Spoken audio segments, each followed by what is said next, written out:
So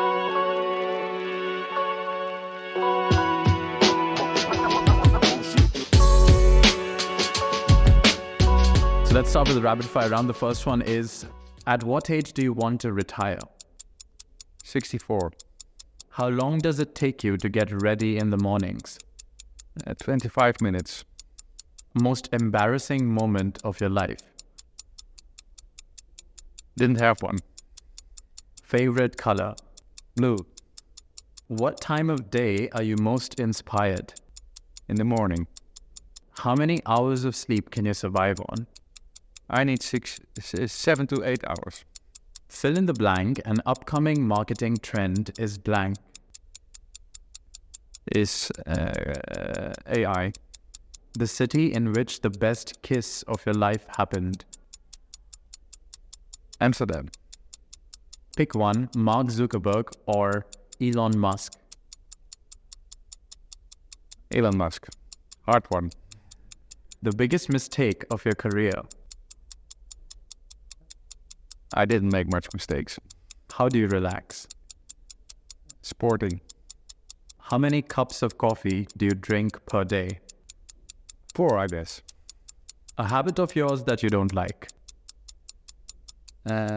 Postponing things. The most valuable skill you've learned in life? Being optimistic. Your favorite Netflix show?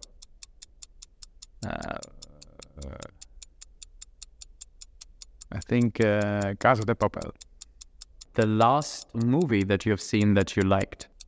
Oh, that's hard. I always forget them. The Triangle of Sadness. The last song you've been listening to? Brian Ferry, but I don't know the song. All right.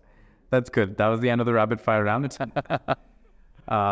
So if there's any of the rapid fire questions that you want to elaborate in more detail, or should we move on to the longer questions? Is there anything you want to elaborate that you felt you had more to say? What do you think is most interesting to elaborate? No, I think it was good. Okay. Rapid fire is good, keep people in the mystery. So. Okay, so the long form questions. As a seasoned marketing professional with extensive experience in strategic innovation, what would you say are the key elements required to successfully drive transformation within commercial and marketing organizations? There are several key drivers of success. So I think it all starts with a shared ambition and urgency on things. Because why do you want to change? Transformation is not the goal in itself. So it's very good and important that you have an urgency and a real, let's say, vision on why it is necessary to do this transformation. And this has to be sent out by the leadership, of course. And then it's very much important to prove the idea of the transformation. So I always start with small scale experiments that make other people not involved jealous. And then it is much more easy to build further, to scale that up in a later state. So what you often see is that people are very much afraid of change. That's a common habit, and especially in the Netherlands, you see that when leadership makes a decision on transformation, that the discussion always starts over again, and that people want to rationalize why it's also good to do other things. So the best thing is to prove the idea of the transformation in a small scale. Have the right people on board to do that, and then scale it up. That's how I do it. And how do you determine the urgency or the vision, as you mentioned earlier? How do you determine that it is urgent? Yeah, that's something that people have to feel. So one of the things I often use is, I don't know if you know this S-curve model, where you say that every organism in the world, if it's a tree or an organization or a human being, has a kind of S-curve in its life. So it starts and then it grows, and then the growing is less, and then at the end of it dies, or it's like spring, summer, autumn, and winter. So I often ask people, where on this, in which season are you living? in organizations. And then when people then say, okay, we're living in autumn or in winter, then it's time to do something, of course. So there are more and more elements where you can try to find out why it is urgent to change. And it's very important. So things in life have to be important enough and urgent enough to act. And if it's urgent but not important, people won't act. And otherwise, if it's important but not urgent, people won't act as well. What are some of the most important factors to consider when launching a successful product in today's fast-paced and competitive market? If it really has added value for the customer, of course. So in my opinion, everything starts with creating new added value for the customer, the consumer. And for me, another question always is a kind of sanity check. Would I sell it to my mother or to my daughter? Is it a decent product? Is it something which is making the world a bit better?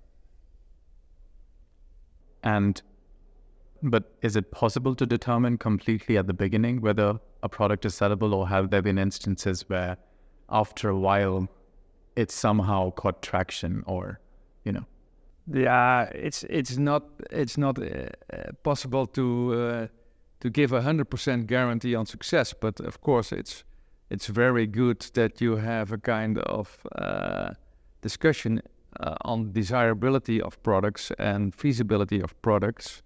If there is also a kind of profitability behind it that makes it, let's say, in an economic sense, sustainable, the idea. So I don't believe in free products, for instance, because there's no such thing as a free lunch. So you have to create some value where there is enough profit potential in it that the company will keep this in the loop, of course. And that's something which sometimes is forgotten. But desirability, of course, is a product really desirable from a consumer perspective, is really one of the most important and sometimes forgotten things in product-oriented companies. They like the technology, they like the idea by themselves, but they didn't validate it in the market. So what do you think of Apple's new virtual reality glasses? I just had a talk about it. It's of course very upmarket, so I think it's a game changer. It's of course a toy for the boys for what is it? The price $3,500 or something like that. But it's a starting point, and I'm very curious how this will work out. But I think it's at least an interesting innovation from Apple after a few years. So I like the idea. Although I don't like the idea of sitting in a room with my family, and I saw a commercial from Apple where a father was playing with his kid with his ProVision on, and I think that's for me that's also a scary image. Okay. So as a partner at Ernst & Young and CMO at Ernst & Young, you have undoubtedly encountered numerous challenges throughout your career. Could you share a particularly complex marketing-related problem you faced and the innovative solution that you perhaps implemented to overcome it? First of all, it's good to mention that the name Ernst & Young, by the way, was already rebranded 10 years ago into EY, but still people talk about Ernst & Young. So you see how hard it is to change habits. And that's one of the main problems, of course, in marketing, that sometimes you have a good idea, but it's really hard to change habits of people. And this proves it, I guess. Of course, there is a wide variety of challenges we encountered. And mainly what I see is that there is a big gap between the ambition of a company, which is sometimes formulated by companies like ours or the McBees, the big strategy firms, and that there is a total gap between this ambition and the capability of an organization. So it's like saying that your ambition is to play major league, but the organization is totally not capable of doing that. And this is really a problem when companies state certain marketing strategies, and then you see that the organization is not able to be more data driven or to be more customer centric or to be more innovative. So in many big companies, you of course see that real important capabilities like innovative power or entrepreneurial skills are scarce, and that's really a problem in closing these gaps. So our job is on the one hand to make this ambition more realistic. So saying, okay, this is not possible for you, but this is possible. And on the other hand, working on the capabilities of an organization to close this gap, so to say. And that's what we often do in teams. So what's the usual reaction to your company telling some company that they need to be more realistic in their approach? Yeah, that it differs. So sometimes we have to tell this to clients that they have to be more realistic, and people like it sometimes, and some big egos don't like it because they have already announced it, so they are afraid of getting this reality check. Although there are also some companies that are not ambitious enough, and we say, okay, if you want to play the game with the upcoming competition, you have to be more ambitious, and that's even a more difficult discussion. So it's easier to break than to accelerate in companies. But yeah, it's where we ask for, and you have to do that in a polite way. So being strict, and of course having the right arguments to say that, and helping them. And so what we do is not advising people, but working with people together. So the time that consultants only give an advice in a PowerPoint and say, okay, this is what you should do, good luck, is over. That's over. So nowadays we work together with our client in multidisciplinary teams together, and it's a joint decision you make. So it's not that we say you're not ambitious enough or you have too much ambition, but it's what we say together as a client. So what we always say at the end of a project, it shouldn't be our project from EY, but it should be the project of a client. They should own it, and then it's okay. But sometimes I need this outside view to make it more sharp. That's what we do. So to pivot a little, being on the board of the Netherlands Blazers and Ensemble, how do you combine your passion for music and the arts? Oh, if you're doing your background studies. Yes. With your professional work in marketing and strategy? You always have to do things that gives you new inspiration. And for me personally, is that I really like the world of art as a source for inspiration for business.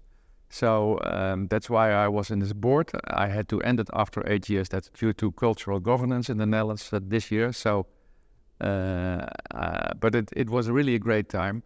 And I really love to work with artists and other cultural people, because what they do is asking the critical questions in society. That's what good artists do. That's why also we at EY started an arts and culture fund, where we now are a main sponsor of the Dutch Film Festival and the Dutch Design Week, because we see that these young artists often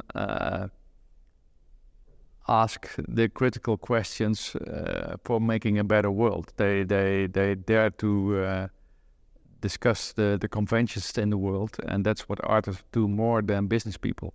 But business people can learn a lot of that. And what artists also do is finding new ways, new combinations of expertise, bringing together, of combining different visions and making new images for the future. So that's why I like to be working in these kinds of boards in my spare time. And do you do any kind of art yourself? No, actually not yet. But you asked about my age of retirement. Maybe later. When I was young, I applied for the Dutch Design Academy. I didn't get access to that, so I went studying business administration. I'm still an art lover and a design lover, but maybe when I'm 64, I pick up art again. Would you consider marketing and art? Yeah. Marketing is in fact art and science. It's on the one hand scientific work on really thinking on insights based on data, based on analysis of where there are gaps in certain situations, whether it's in product portfolios or in customer experience or in brand reputation.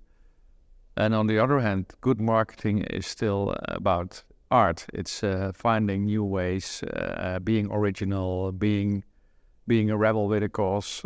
So doing things that are not evident. Mm-hmm. So what is your rationale behind your statement? We picked this from the internet.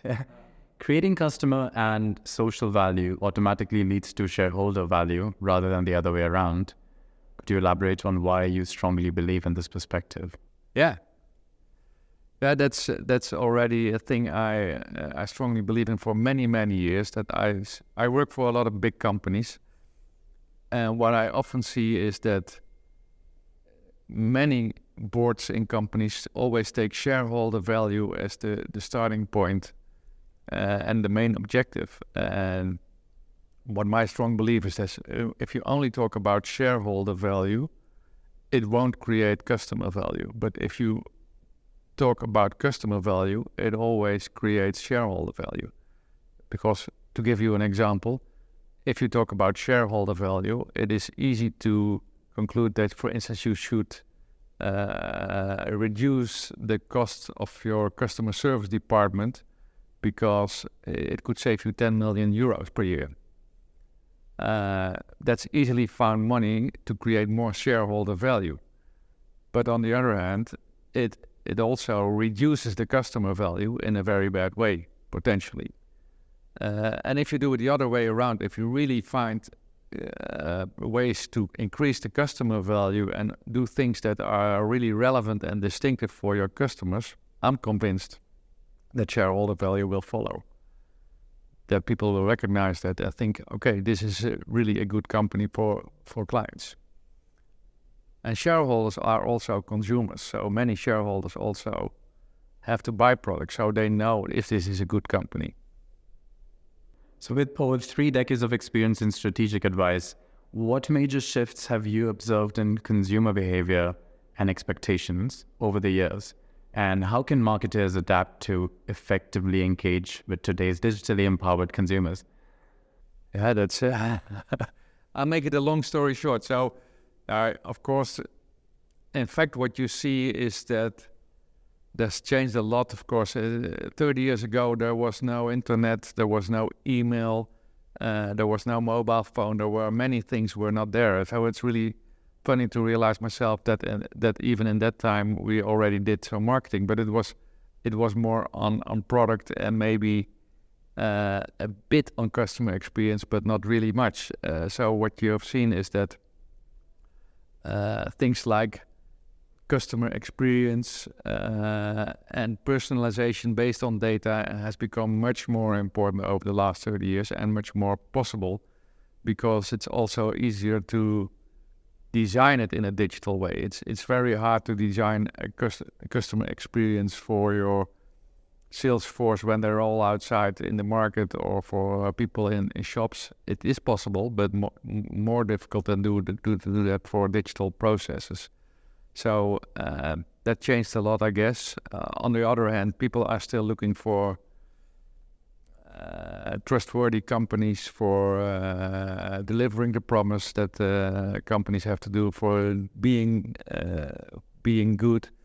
I think what becomes more and more important, of course, is the item of sustainability and inclusiveness. So companies have to be much more aware on doing the good things in a good way. Yeah, let's have a look on the Budweiser case, which is actual right now in the US.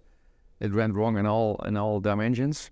So it's more difficult right now. It's a delicate game, which would change a lot.